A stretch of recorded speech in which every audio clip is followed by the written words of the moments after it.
Hello, Dark Reader. Welcome to the Dark Side of the Library podcast. I'm your host, Katie, and with me is Creepy Carrie.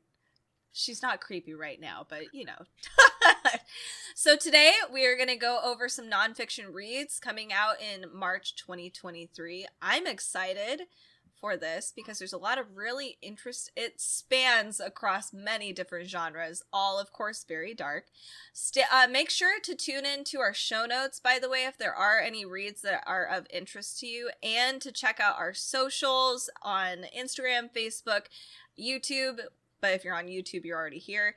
And our Amazon Live channel, because we do live stream quite a bit. And if there are books that are of interest to you, you're going to find all of them on all of those platforms. All right, I'm done with the spiel. Carrie, what is your first awesome dark book of today? I feel compelled to mention that my boyfriend is noisily recycling in the garage. There are no people being stabbed to death behind me. If my microphone is picking it up, I apologize. It's really hard to get quiet time. Those of you who are also podcasters and vloggers get this. Yes. It's hard to do a whole live stream without your spouse, your partner, your kids, and your pets interrupting it. So Bear with me. My first book today, I am super excited about. Katie and I love cookbooks, and it's the Disney Alice in Wonderland, the official cookbook.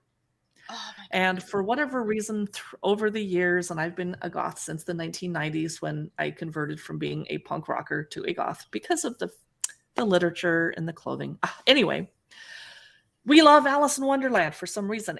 Alice isn't even that dark of a story, but This is Alice in Wonderland, the official cookbook, and let's check out what you'll be able to make from it. The book, first of all, is written for kids and adults and families to cook together. There's over 50 recipes. There are fantastical appetizers, mains, and desserts, and I think a good Alice in Wonderland tea party or cocktail party never goes out of style. No. Unlike Great Gatsby parties, which I'm totally over, roaring 20s, done with it. You can make an unbirthday cake. Yes. Something called curiosity, a growth potion, some cook keys, get it? Then, I'm dying to see a picture of this, but it's not available yet. There's a recipe for something called White Rabbit Graham Cracker Cottages. Oh, cute. It sounds so cute. An Ocean of Tears blue drink, pocket watch cupcakes, and something I would not eat as a vegetarian, but the rest of you are going to love this recipe, Her Royal Majesty's Crown Roast. Oh. So the Disney Alice in Wonderland official cookbook comes out March 28th at the end of the month. It's a long time to wait. Oh, but it's perfect for springtime, I think. I'm excited to look at this one. So my first nonfiction read, of course, is very dark. So shifting gears here, it is The Angel Makers. This is by Patti McCracken, and it comes out March 14th. So this took place in modern-day Hungary, more specifically in the 1920s. There is a story, well, it's real, about a midwife who may have been responsible for she might have been the most prolific killer, technically, leading a murder ring of women who were responsible for the deaths of at least 160 men, all in Hungary. Is it wrong that I'm kind of rooting for her? Yeah, I mean, so in the beginning, I think it was well-intentioned. So Auntie Susie is the woman. That's her name. She also is called, like, Smiling Buddha, which I think is kind of hilarious. So the whole point was that she made these toxic vials and 4 other women to kill their abusive spouses. So yes, it was kind of well-intentioned for homicide, I suppose. But the problem was, before they knew it, these women, they realized kind of the power that they held with these vials and how it was so easy to get away with it, that it expanded to more than just these abusive husbands.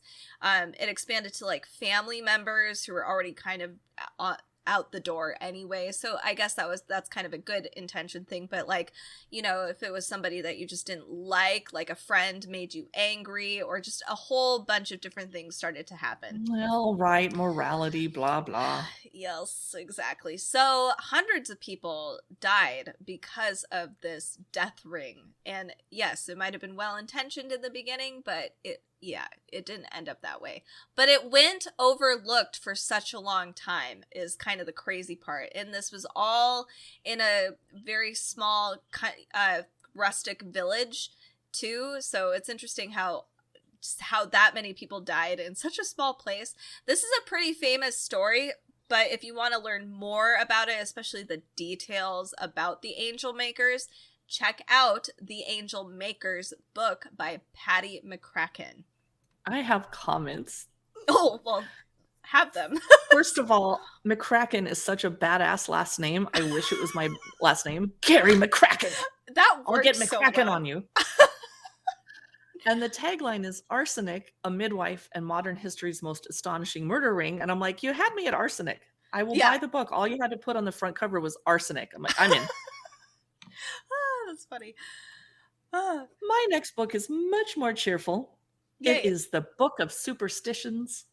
It looks like a little gift book. It's about black cats, yellow flowers, broken mirrors, and cracked sidewalks. And I do remember being about 6 years old and trying so hard not to step on the crack in the sidewalk and break my mom's back. Yes. Because magically, the universe would immediately crack her back, apparently. Yes. So this book, the Book of Superstitions, covers legends and cultural behaviors organized by region in the world, which is very handy.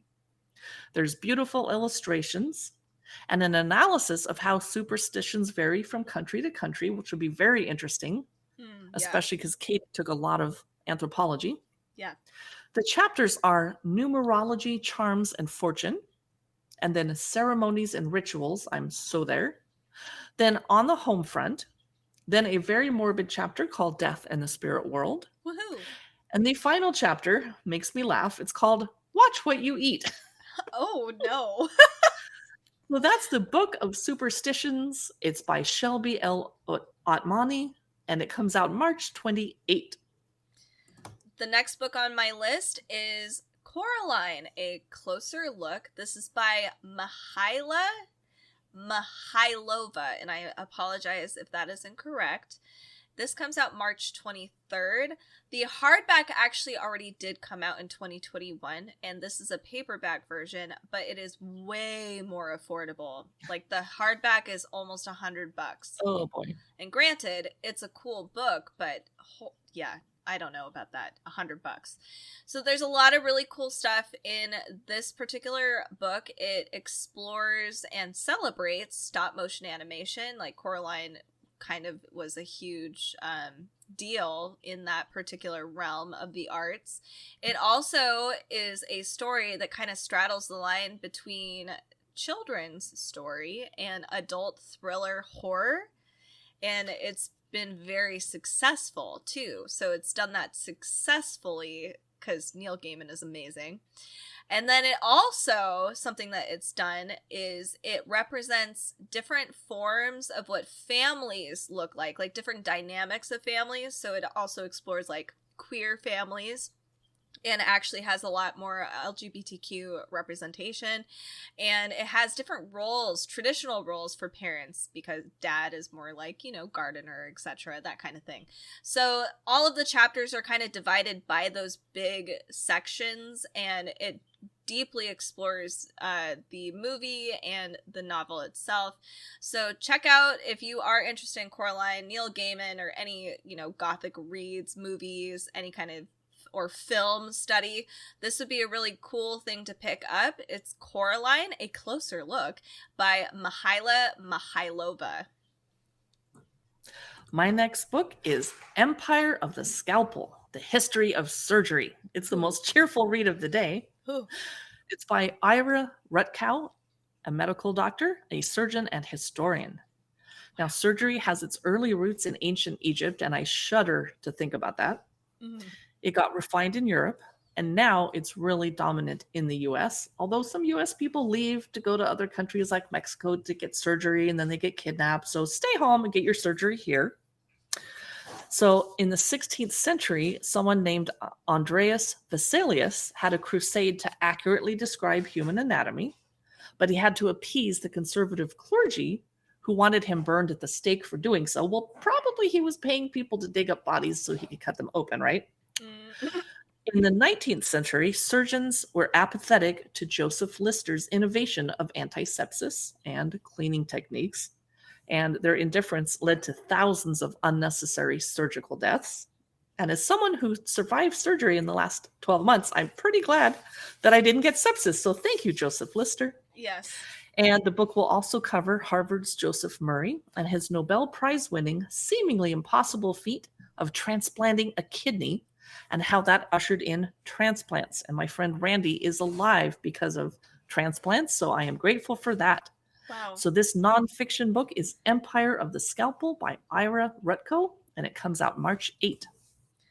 A less serious book that I have to present to you is the Emo Poetry Generator. This is by Chronicle Books. It comes out March 7th, and this is my dream book. It is hilarious. There are 150,000 unique 3-line poems you can get from this book. I need an example. I do too, and they don't give you any examples, which I'm very upset about. That's all I want. It's spiral bound. It says 52 phrases and countless feelings. So is it like those mix and match paper doll books where you make a different stomach and a different head and different feet by flipping the spiral bound pages? Or? I think so. Oh my gosh. I think, yeah, and I am excited to express my angst. And like you said, I wish there were examples, but I can kind of, I mean, if you ever listen to My Chemical Romance, there's at least a couple, 20 lines right there of your feelings that you could write down from the Emo Poetry Generator. So check this one out.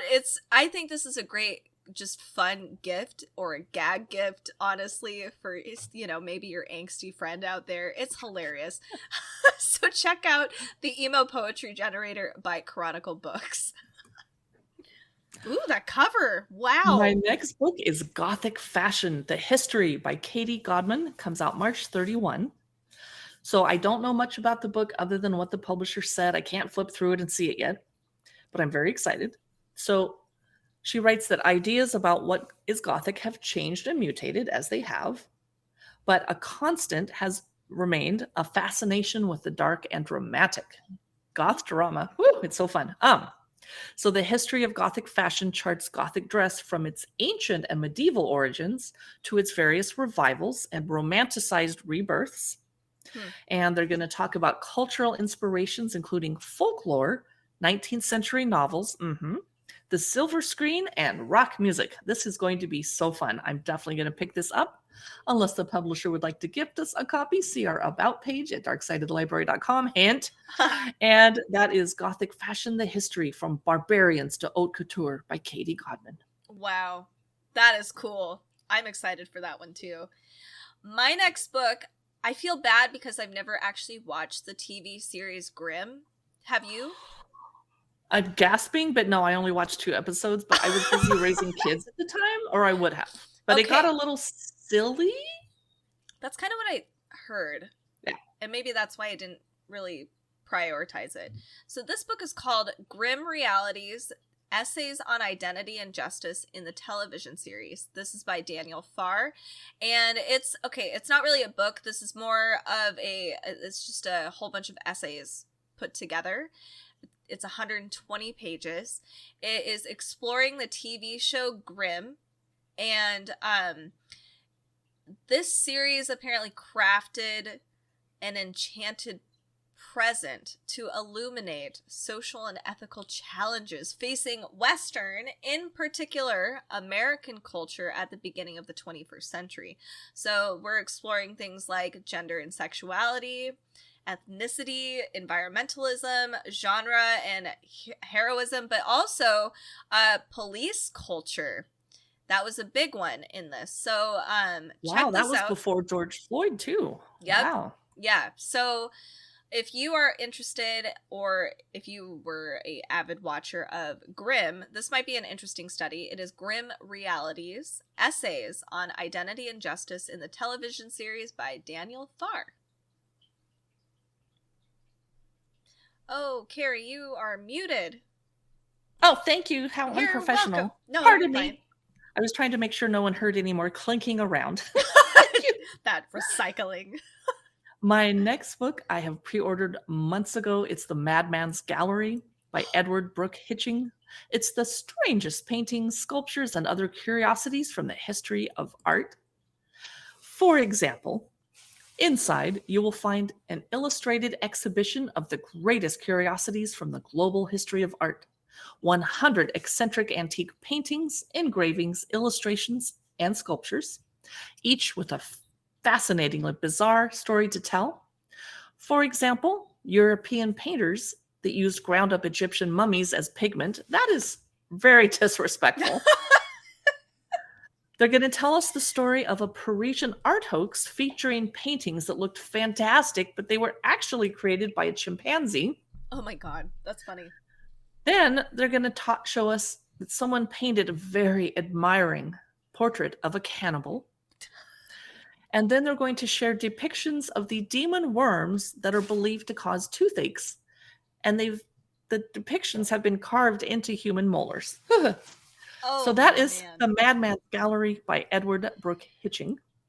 And it comes out March 7. And I want to check because I think he also wrote a book about being too addicted to books. Am I right or am I wrong?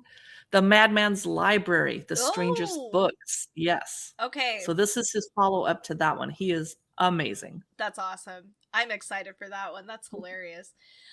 Okay, here is my next book. It is called The Magick of Physics, Uncovering the Fantastical Phenomena in Everyday Life. This is by Felix Flicker, who I feel like should be in Harry Potter, because that name is totally a wizard name. And it comes out March 21st. So what they are trying to do is they are trying to show that physics itself, the science of physics, is magic. You can cast spells by doing physics. So he's kind of doing an interesting naming exchange here. So Flicker explains how to create new particles which never existed before, how to make crystals shoot out such intense light that they can cut through metal, and how to separate the poles of a magnet, and more. The shooting crystals would be so handy right about now. Right. There's not that I would use them against any human beings or animals, of course. Oh, no. So I like this as a bit of a learning tool to kind of learn more about physics itself and how fantastical it is. And physics is, I mean, really, really cool. And there's so many cool things about it. It makes it more approachable, that's for sure. So if you are interested in the magic of physics, check out Felix Flicker's The Magick of Physics, Uncovering the Fantastical Phenomena in Everyday Life. You're going to be proud because I managed to unmute myself to talk about my next book. It's Penny Dreadful and Adaptation, Reanimating and Transforming the Monster. It has a beautiful picture of the actress on the front. It's by the Palgrave Studies in Adaptation and Visual Culture, and their books are usually super expensive. So I did not watch the TV show Penny Dreadful. I watched the first episode. I enjoyed it, and then I was just working too much, and it's hard to share TV time when you live with someone who doesn't like anything dark. Fair enough. Yeah. This is the first book-length critical study of Showtime's television series, Penny Dreadful. It ran from 2014 to 2016, and I assume it was really, really good because only the best shows get canceled after 3 years. 4 years. I can do math. 2 years. Whatever the heck it was. Yeah. It also includes an analysis of Showtime's 2020 spin-off, City of Angels, which I also didn't watch. Oh. It features iconic monsters such as Dr. Frankenstein and his creature, the Bride of Frankenstein, Dracula, the werewolf, Dorian Gray, and Dr. Jekyll, all of which were featured in the show. Cool. So those of you that are film studies students, pick up some extra credit. Penny Dreadful and Adaptation by Julie Grossman and Will Scheibel comes out March 4. Okay, so my next book is definitely a bit of a downer. It is called Still Life with Bones, Genocide, Forensic, and What Remains. This is by Alexa Haggerty. It comes out March 14th. So Miss Haggerty is an anthropologist who is working with forensics teams and victims' families in Latin America. And this is so that they can explore some of these war crimes that have been happening to, all over most of Latin America. And not only is this book important in that regard, but it's not necessarily giving people closure, but at least it is not letting these people who have died, especially, it's kind of giving them a little more, what's the word I'm looking for? Agency a little bit, or at least identifying that these things are actually happening. So people are dying of torture, mutilation, and those kinds of things. So our author is able to explore that with the forensics team and to divulge this information to families who have lost a lot of their, obviously their family members through some of these means. And it's kind of a powerful book. And I'm hoping that the end, because they haven't really revealed much of what the purpose or the end of this book means, but hopefully there's some solution to some of these issues that are happening in Latin America, because she can prove through science that all of these things are happening by unveiling these bodies that, have been decomposing over time. Anyway, so this. I wonder if they're going to have to update a new edition in about 5 years about Ukraine. Right? Yeah. So it's just, it breaks my heart. This is some really hard stuff. So this book is it is definitely not a page turner. It's like probably a chapter by chapter kind of book. It is called Still Life with Bones, Genocide, Forensics, and What Remains. This is by Alexa Haggerty. My final book is Victorian Alchemy, Science, Magic, and Ancient Egypt. It's by Eleanor Dobson, and it's a study of how Victorian-era representations of ancient Egypt blended science and mysticism. It's going to cover literature, art, photography, and even early film, wow, which of course would have been silent. The Victorians had a fascination with ancient Egypt, and they evoked the entwined forces of magic and science, which is pretty cool. And they definitely created some beautiful Egyptian-style jewelry. That's all I could say. So this will be definitely interesting to history buffs, Victorian studies students, etc., and anyone who studies ancient Egypt. And I used to spend lots of time in my college library doing extra credit I didn't get credit for, reading Egyptian magic books by E.A. Wallace Budge. They were so good. So I'm very curious, but I think I'll check this out from my library. I don't think it needs to be on my bookshelf, but it's Victorian Alchemy, Science, Magic, and Ancient Egypt by Eleanor Dobson. It comes out March 7th, i.e. today. Very cool. So we wanted to thank all of you for listening to yet another episode of Dark Side of the Library podcast. Just FYI, we're going to also be publishing episodes for March 2023 Dark Kids books that are coming out, Dark YA books. If you want to jump over sometime when you're sitting at your computer bored or on your phone, we do live streams on tarot and horror trivia and dark books over on Amazon Live. You can either shop or just watch us and chat and enjoy. That's at amazon.com/live/Dark Side of the Library. You can also browse our storefront where we curate collections of interesting dark books. And I actually should make a collection for the books we talked about today. Yes. Be sure to stop by Instagram or Facebook at Dark Side of the Library for additional content that we throw out there when the mood strikes us. And thanks for listening. We'll chat with you in the next podcast here at Dark Side of the Library.